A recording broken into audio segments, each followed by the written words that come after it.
சுவாமியே சரணம் ஐயப்பா. என் பேர் வந்து ட்ரிலோக்ராஜ். இந்த கோயில் எங்கே இருக்குன்னு பார்த்தீங்கன்னா எம்ஆர்சி நகரில் ஐயப்பன் கோயில். இது வந்து 18ஆம் படி.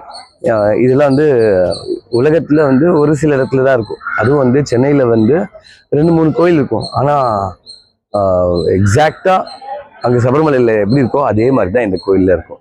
18ஆம் படி பார்த்தீங்கன்னா தெரியும் உங்களுக்கு. உள்ள மூலஸ்தானத்தில் பார்த்தீங்கன்னா உங்களுக்கு தெரியும்.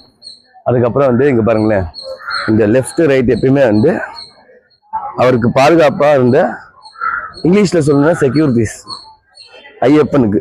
அவருடைய பேரும் நான் உங்களுக்கு சொல்கிறேன் பாருங்க. அருள்மிகு சின்ன கருப்பசுவாமி. நீங்கள் வந்து சபரிமலை கேரளாவில் இருக்கிற அங்கே போனாலும் இதே தான் இருக்கும். இது நவகிரகம் வந்து எக்ஸ்ட்ரா. ஆனால் அங்கே இதெல்லாம் இருக்காது. நவகிரகம் சபரிமலையில் இருக்கும், ஆனால் இந்த இடத்துல இருக்காது. இங்கே பார்த்தீங்கன்னா உங்களுக்கு கிணறு இருக்கும். எந்த கோயிலில் போனாலும் இந்த கிணறு இருக்கும். ஏன் இந்த கிணறு இருக்குது அப்படின்னு கேள்வி கேட்டிங்கன்னா, இங்கே இதுதான் வந்து ஐயப்பனுக்கு குளிப்பாட்டுருக்கான்னு தண்ணி இது.